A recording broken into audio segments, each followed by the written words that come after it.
Women's football is often described as a growing sport, with interest, viewing figures, and attendances climbing rapidly over the last few years. However, this season that might not be the case. In this video, we're going to look at why attendances have actually dropped in the 2024-25 season, which teams have seen a rise or fall in attendance, and why the WSL depends upon England winning the Euros this summer. This is our take on whether women's football has stopped growing.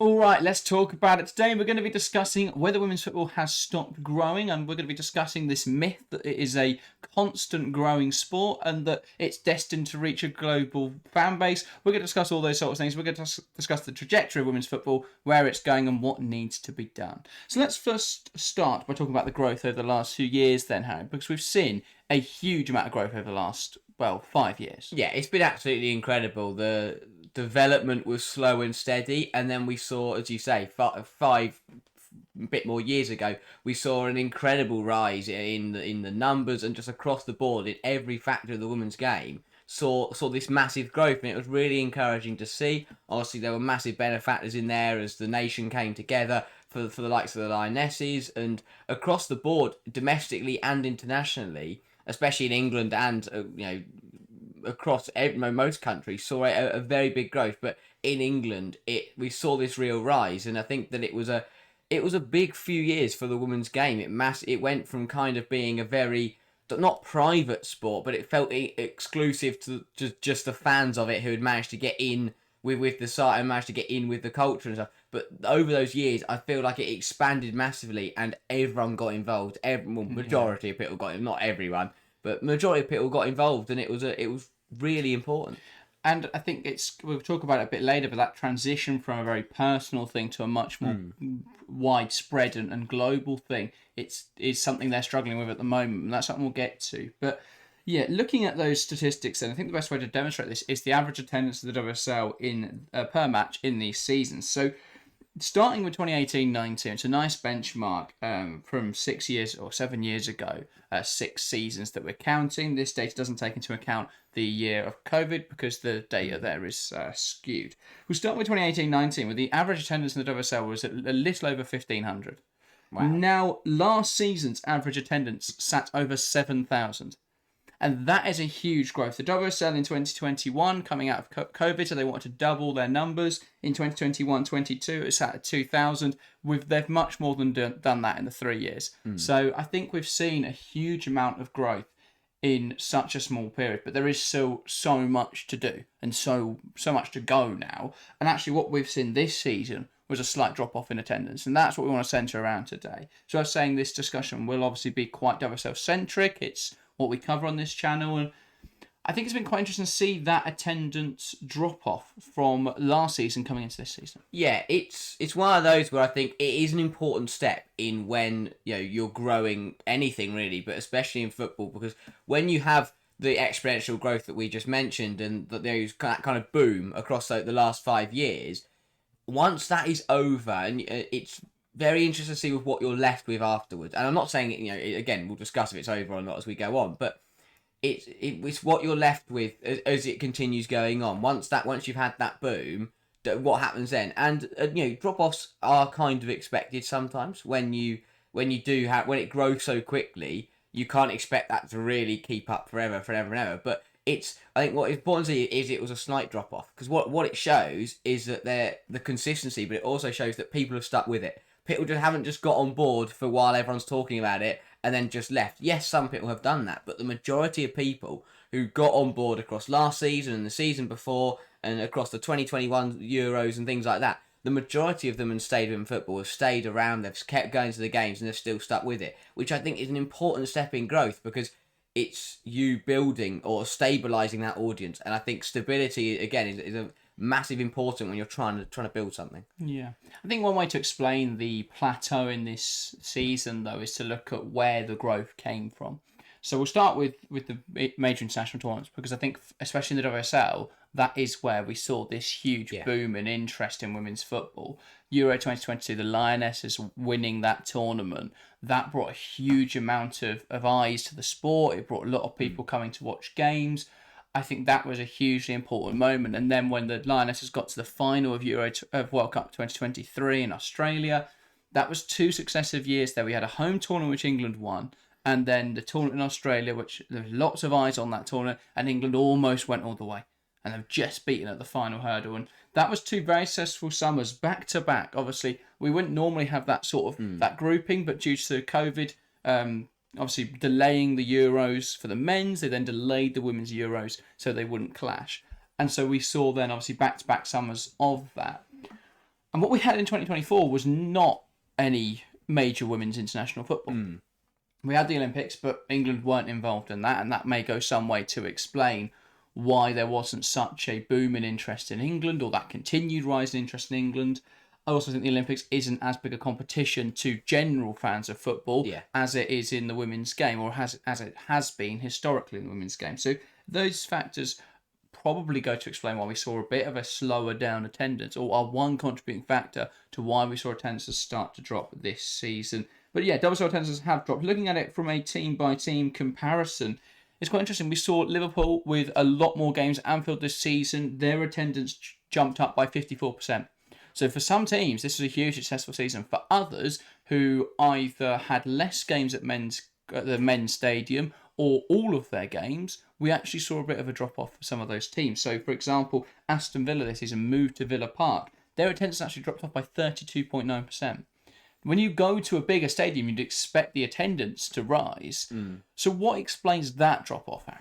I think there are a couple of factors in that I think both explain drop-offs and increases. The one main one, I think, is the performances. The on-pitch performances, the result. You mentioned Liverpool there with a brilliant rise. Yes, they didn't do as well as they did last season, but they still had a good season. They were still winning the games. If you think about the games they did play at Anfield, they were against the best oppositions in the league, and they managed to get results. They beat Manchester United, brilliant result. They gave City was one hell of a game to go to and view, and I think that's what was big about Liverpool. Is they had the players on the pitch who were playing well and got people excited, who were convinced to go to the games.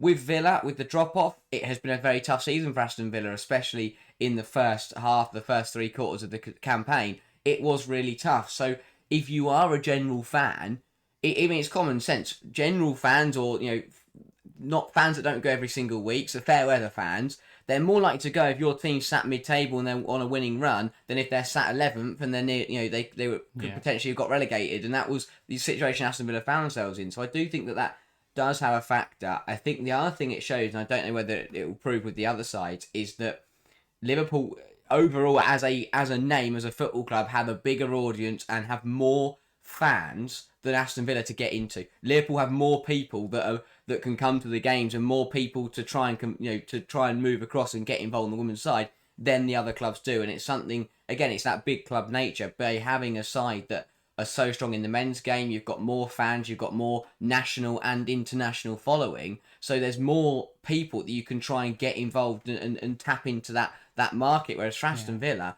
obviously they've still got loads of fans, but they've got less, and I think that, well, considerably less when you consider the international, especially on the international stages, but nationally with the actual in-game attendances, Liverpool have got, I think Liverpool, just to use those 2 examples because they're the 2 numbers you've used, Liverpool have got more fans and are playing better, Villa have got less and have had a really tough season. And to add to that, comparatively, obviously both men's sides have had really good campaigns. The difference is Liverpool tickets are really difficult to get hold of. So if you're a Liverpool fan who wants to go and watch a Liverpool side, it's very difficult to go and watch the men's team. Whereas, and if you are a Liverpool fan who does get to go watch the men's team, you might also want to watch the women's team as well, and that wouldn't be too much to add to your schedule potentially. For Aston Villa fans, it's their first season of Champions League football for a very long time, so that's a lot of cost, a lot of travelling, and so I do think that is how that men's side can sort of impact the women's game. If Aston Villa men's were getting relegated this season, I'd expect to see a rise, as we have with Leicester City. Leicester's attendance rose by 6% this season. And I think, obviously, last season you had a Leicester City side that won the championship. Everyone was wanting to go there. That was exciting. And this season, Leicester haven't played particularly well at the WSL, but their men's side were relegated so early, I think it would have pushed people to go and watch women's game instead. Yeah, and the fact, obviously, again, Leicester were another side that did move to the King Power this season, which was a big step. So I think that it's Villa are one of those anomalies where I think it's them moving to Villa Park has has been made to look like it hasn't worked. But I think that is just because of the poor performance of the women's side and the big performance of the men's side. Because when you look at Liverpool, who have played at Anfield, and you look at Leicester, who have moved across, they have increased, and I think that's promising to see. I think there's positives and negatives, and that's the whole point of this video, is that you can look at both sides of it, and I think that it will be interesting to see as more clubs hopefully move to the men's stadiums, and more clubs, or even if they don't move there but they play more fixtures there. I think hopefully we will see a trend where, and if for Villa to be specific, if they get back on track next season under Arroyo, then it'd be like you're likely to see more people getting through those turnstiles. Yeah, I want to look back round to the lionesses effect, but to add to what you're saying there about clubs moving to men's stadiums, big positive for Everton women, of course, moving to Goodison Park next campaign. Everton saw a drop off by 5.6% this season. They dropped under the 2,000 per match mark, which is a really worrying statistic there. But moving to Goodison Park next season, a lot of people complaining about it online. I don't see why. I think it's a really positive. I think most rational people would agree. And I think what's the important thing to think is it feels like most Everton fans are okay with it, which is the important one, because I think obviously there's some that aren't, but again, no reason to be frustrated by it. But what could help Everton especially is that there will be a lot of fans from the men's game and just overall Everton fans who still hold that sentimental value of being at Goodison Park. So if they get the opportunity to be at Goodison Park next season, no matter what they're watching, they'll go to the women's games and they'll boost those attendances because they want to get behind Everton in their old ground and get that feeling back again. And there's a lot of, I think that could that's really good to see, and hopefully over this summer we'll see a lot of other clubs announcing they'll move into their bigger grounds. Yeah, I saw a really lovely tweet, which I know it's like finding 500 quid on the street finding a lovely tweet, but it was a guy who said, I was initially quite against this idea, and then his daughter made a comment of, does that mean I'll get to play there? I thought that was really lovely, and then obviously that's got a really nice reaction. But I think it gives some of those older fans still a place they can go back to Goodison Park. I think that's a really nice thing, and it should boost the attendance for the women's game. Some of the other sides had a drop off this season. Then Arsenal down by 4%, Manchester United down by 32.6%. Are United being hurt there the most, perhaps, by the lack of lionesses? Yeah, 100%. The two clubs you named there, they're big clubs. They play, again, Arsenal play. They're a bit different because Arsenal play every game at the Emirates this season, and United haven't. But it's worth saying with Arsenal, actually, still, while they have had a drop off this season, highest attendance by an absolute country mile, 28,808. The next highest average attendance was Chelsea at 9,500. So that's night and day. Arsenal far and away the best, obviously, with years of that support. But a slight drop off this season. I would say the difference between United and Arsenal, the explanation between the two is, I would say United is down to the lionesses effect. Yeah. The Arsenal one, probably more down to scheduling. Because they've moved to the Emirates this season, and it's lost the exclusivity of it. Yeah. So we've seen games like Leicester this season at the Emirates that only sold 5,000, I think. But when you bear in mind that a lot of Arsenal fans have had to travel up for Champions League games that are midweeks, Champions League games that are Saturdays, that Leicester game was a midweek. They become really difficult to sell out. Yeah, I think that is true, as you say, with the fixture congestion. Midweek games are more difficult to get to. But yeah, United, I think that lioness effect is very, very true, and I think that because they lost a lot of over the last couple of years, they've lost lionesses, they've lost Earps, they lost Russo as well. That was kind of the big one because the whole thing was Ella Toone and Russo were the duo, and everyone loved them for England and everyone loved them for United, and then Russo split up. That was 2 years ago though. But I think that for United, especially, the other thing is that I know they didn't lose Toone, but Toone played poorly and then was dropped, and I think that a lot of people then lost a little bit of interest, because if you notice in United's ground, 80% of shirts will be Ella Toone shirts. 80% of people will have signs that, well, kids, not just bloke, not random people, but 80% of like young kids who will have signs of Ella Toone and things like that. And I think that with her being benched, a lot of people were like, well, I don't want to go watch it. That's the thing. I don't want to go watch if Earps isn't there. I don't want to go watch if Ella Toone's there. And I think if Ella Toone isn't going to be playing, and I think that was it has hurt United a lot. They've lost all their PR and the audience that were coming to watch United. They had Mary Earps, who was an England player, and they had Russo, and they had Toone, and we all love the Lionesses, so we all love Man United. And you notice a lot of United fans, if you ask, or especially the newer ones, if you ask them why do you support United, they'll say because of those English players, and because they've lost some, and because some of them hasn't been playing as often. I think it has massively hurt them. And the English players they do have aren't first team regulars. So Yes, I that's true. think it will change this time potentially with Grace Clinton coming into the side, but with Myla Tissé not getting a look in at England, with Millie Turn not getting a look in at England. I mean, you noticed it at the FA Cup final when they were doing the team sheets. Some players didn't get cheers for their names, Now or at soon, least you couldn't hear it across yeah. the other side. And I thought that was a big thing. The fact that there is such a focus on those few players, and it's probably. I mean, there's a lot of problems in Manchester United. There's something bigger to go into, but it is an issue that they are starting to lose. I think a lot of that interest, probably because of lack of investment, probably because of the fact they've lost all of their best players over the last few years. So that's been a real problem. I think the other problem is Manchester United and Man City both experienced drop-offs this season. Man City down 9.1%. Neither of them have enough games at their men's stadiums. No, they're big clubs. They're in the top four. They're both big six clubs in the Premier League. They should both their women's sides should be playing at their bigger grounds. Especially for Man City, because at least the Leigh Sports Village has a decent, can hold a decent capacity. The Joey is it's not big enough. It's simple as that. It isn't big enough to host these top players. They need to be at the Etihad every single week. And Man City, Man United, both, like, you look at I understand the argument of, well, they don't sell out when they play the Etihad and Old Trafford. I completely agree with that. But that's on the marketing department. That's on the people selling the tickets. Yeah. Newcastle United this season, the Championship, have sold out both of their games when they played there. Yeah. They sold 50,000 both occasions when they played the likes of Sunderland. That's got to be a better... And I do think the Manchester Derby had a really good turnout for United. Yeah. That wasn't bad at all. And City actually brought a decent away turnout as well. So that was really good to see, but it's got to be more like that more often. So there's still a lot of work to do. The other slight drop-off as well, moving Bristol City, dropping out of the league, they averaged almost 7,000 last season, and Crystal Palace averaged 1,700. So that is a big drop-off in terms of people going to games. Crystal Palace playing at smaller ground. Bristol City obviously did have Ashton Gate, and the fact that their men's side wasn't a Premier League team who were doing well. Yeah. So... yeah, lots of different issues there, and that problem won't be fixed by London City Lionesses because they don't have a huge fan base. They aren't bringing huge numbers to the league. So lots of problem with attendances. So what needs to happen? How do we draw more people in? Because the WSL are making efforts. The WSL have changed their badge, changed the colour scheme. That is obviously going to attract everyone. They're going to see the orange and just be drawn in. But is there a problem there with how the WSL is trying to reframe itself this season?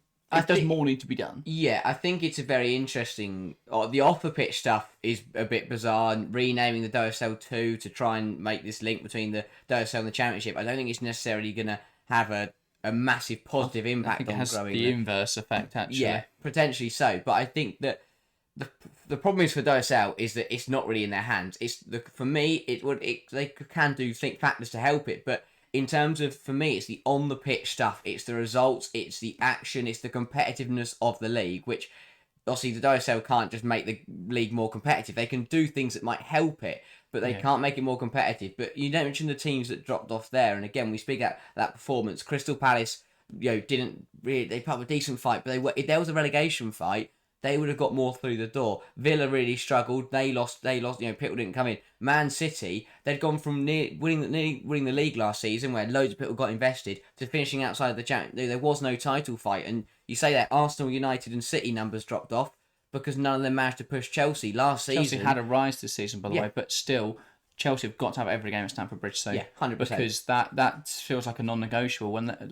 I think if the problem is, I understand there's not enough people at Stamford Bridge yet, but you've got to have a season where there aren't, and then people start coming and people start making it a regular part of their schedule.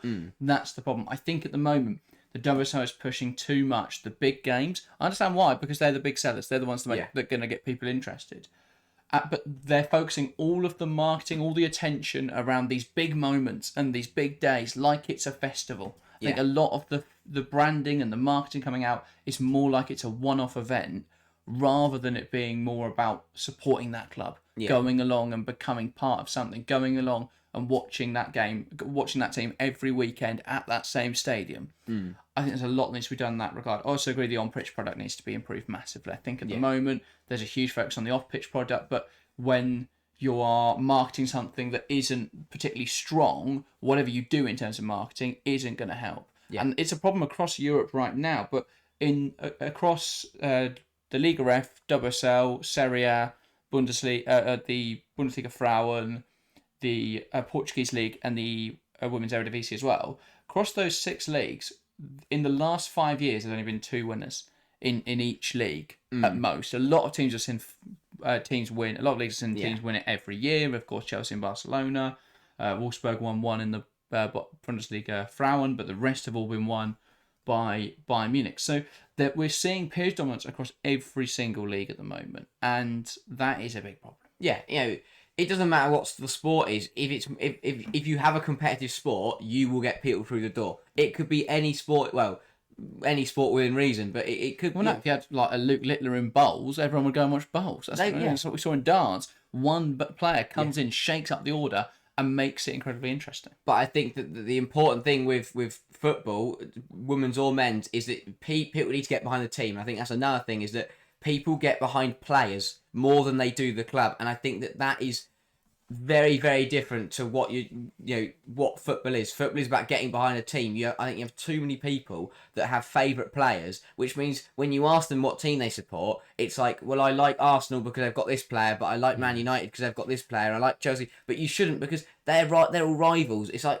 some people who like Chelsea because they've got Millie Bright and Lucy Bronze, but they like Arsenal because Arsenal have got Russo and Kelly. They're rivals. There's too much of a focus on international football in the women's game, and then everyone loves those players, that it becomes difficult then to transfer that over to club football. But I think there is a process that will happen over time. Yeah. So that's one's not too much of a bother for me, but it was noticeable. I mean, not to reference it too much, when we went to Old Trafford for Manchester Derby, they obviously had the mascots on. They asked them over the mic, "Who's your favourite player?" Everyone said Ella Toone. Yeah. And I get it, huge marketable player, everyone loves her, but that it does just show that there is this very England women's team focus on young girls. I get it.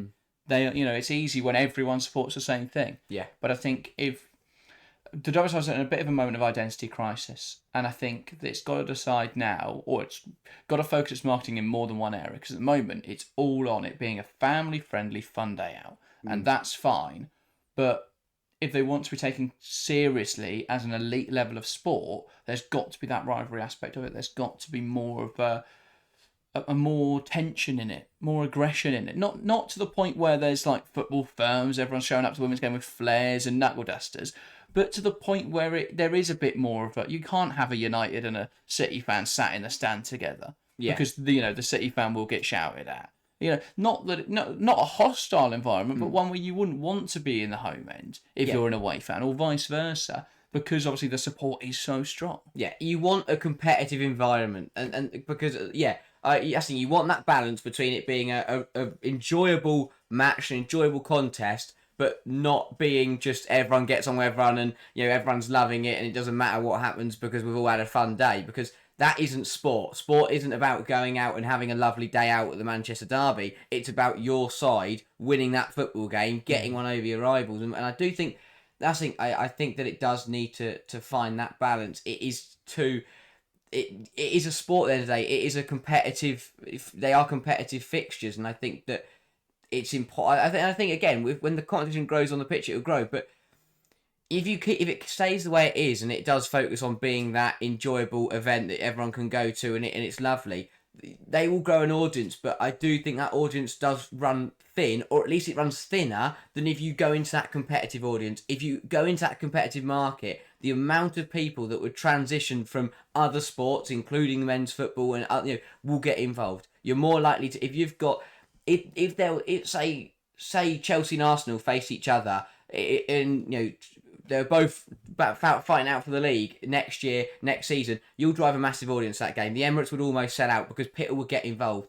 But and I think that's the thing. They need to look at it as, I think you've got to tap into that competitive element of the sport, because there's a lot of people there who would get involved if you make it more of a competitive atmosphere. If you make it a bit more rivalry, and that teams are fighting against each other, and fans are picking sides, and again, as you say, you don't want people going out and pre-match and they're all beating each other up and trying to start riots in the street, and you've got police holding them back. But you want to have that competitive element. You want to have that feel to a football game. It's about striking a balance between fights outside the stadium and everyone skipping in holding hands. Yeah. It's about finding a balance in between where it's still a nice environment. I think, marketing it as the more affordable way to watch football is a really smart idea. Yeah. I think obviously that pricing plan can't stay in place forever, but while the sport is in its infancy, it's smart to price it much cheaper than other sports, especially the men's game, because you will be able to attract people. I mean, we paid £5 for women's FA Cup final. It's ridiculous. It's ridiculously cheap. Yeah. If you want to go watch the men's final we're not season ticket holders, so £5 is ridiculous. If you want to watch the men's final and you're not a season ticket holder, you're going to spend £2,000 for 2 tickets because you're going to have to find them in and you're going to be right in the back corner. Yeah. So there are huge differences there. I think by marketing it as the affordable option is a really smart idea, but they've got to find it in the right way. Yeah, but I think also that is the right way to go to an extent. If you make it too affordable, people take advantage of it. That's the thing. It needs to then become a more financially viable sport for investors and stuff like that. Yeah. People aren't going to want to invest in the game if it just loses money. But equally, men's football's always bleeding money. So again, that argument's a bit stupid. But still, you want a sport which is you want a business and a sport that is making money. Yeah, because at the moment, like you saw the FA Cup final, the tickets were so cheap that they sold out the fixture, but only 74,000 turned up, and that is what people are doing there. Is because it's so cheap, they're taking advantage of it, and they're not really spent the money doesn't really matter to them because it's so cheap. And I do think it's great. It makes it really easy accessible, especially to people who maybe don't have the funds to go out and buy season tickets or spend 30, 40, 50 quid on a ticket. But it does mean that people kind of take the mick a little bit by going, I'll buy them because they're only a £5, but if I don't go, then it doesn't bother me. But that's what you don't want. You want people who are gonna come to the game. We get like local football clubs will buy we'll buy 20 seats and we'll see which teams want them. Then if nobody wants them, they don't bother sorting out those tickets anyway. So there are huge problems like that still. But yeah, I think it's going to be really interesting to see what happens over the next few years. I think this summer it's really important the Lionesses go deep or win it in Switzerland because I think we will see that boom once again. I think an English club win the Champions League as well would have a similarly big effect.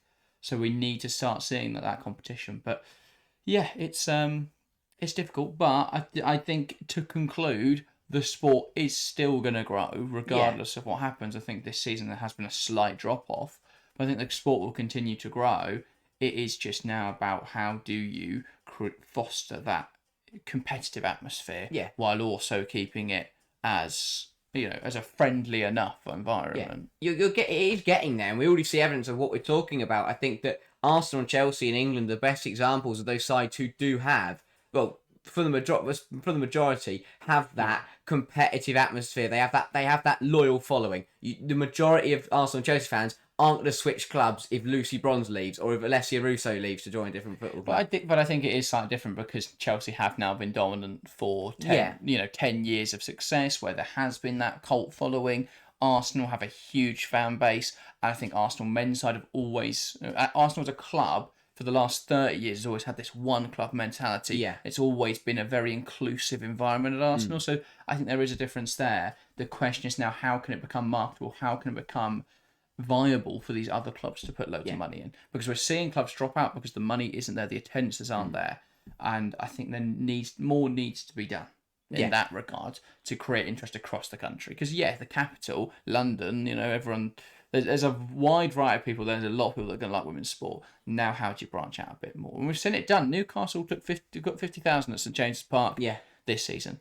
The other teams can do that. And it's also demonstrated. I know we mentioned a lot of home attendance there, but with away attendances, you notice again, Arsenal, Chelsea, Man City. They're the ones who are taking these big away attendances. People are loyal. They're following the club home and away. And then you notice those smaller sides who don't have as many loyal fans. They don't have as many people who it is their whole life is not whole life, but they dedicate a lot of their time to their football club because of they love their team. And you don't see that lower down the league. And again, that's what you need to do. Is you need to build up that home audience that will get behind you and support you. But you also want to get those dedicated. I think it's that dedication factor, especially from the audiences. You need that needs to be built into the OSL. And again, that will build. We've already seen it being built at other clubs. And some clubs are starting to get on the rise, and you're getting more people behind them who are dedicated to the cause of supporting that football team. Yeah, and I think competition will help. Yeah, 100%. More competition in the league will create more jeopardy, will create more interest. I think that's an overwhelming positive. As you said, we had international tournament, then the year after that, another international tournament, and the year after that, we had a title fight in the WSL that Wales won on goal difference and went all the way to the final day. And then this year, we've had none of that. Or across this season, we've had none of those things. No international football coming into it, and then an unparalleled dominance from Chelsea. Yeah. Whereas, going 25-26, we've got the Euros, and if next season the WSL brings a title fight, then suddenly next year could absolutely smash the last few years out of the water. And then that's what we want to see. That's what we hope is going to happen. Well, I think it would be very difficult for the gap to be bigger than it was at the top. Yes, that is That true. would take a concerted effort from every other club in the league to make sure Chelsea win every game and no one else wins any. But yeah, I think it'll be good to see what happens next season. Hopefully we get a competitive battle. Hopefully this Euros is really good, and for the sake of the WSL in England, the lionesses will be a huge part of that. Yeah. That though does round up, I think, today's video. I think we've covered everything we wanted to talk about. It's an interesting discussion, so get involved, give your thoughts in the comments below. If you want to, if you've got, if you support a club and have an explanation, perhaps a different explanation for why your attendances have dropped or risen exponentially this season, let us know. Anything like that, get involved in any of the discussions we've had in this video. That's everything though. Thank you guys very, very much for watching, and we'll see you next time. See ya.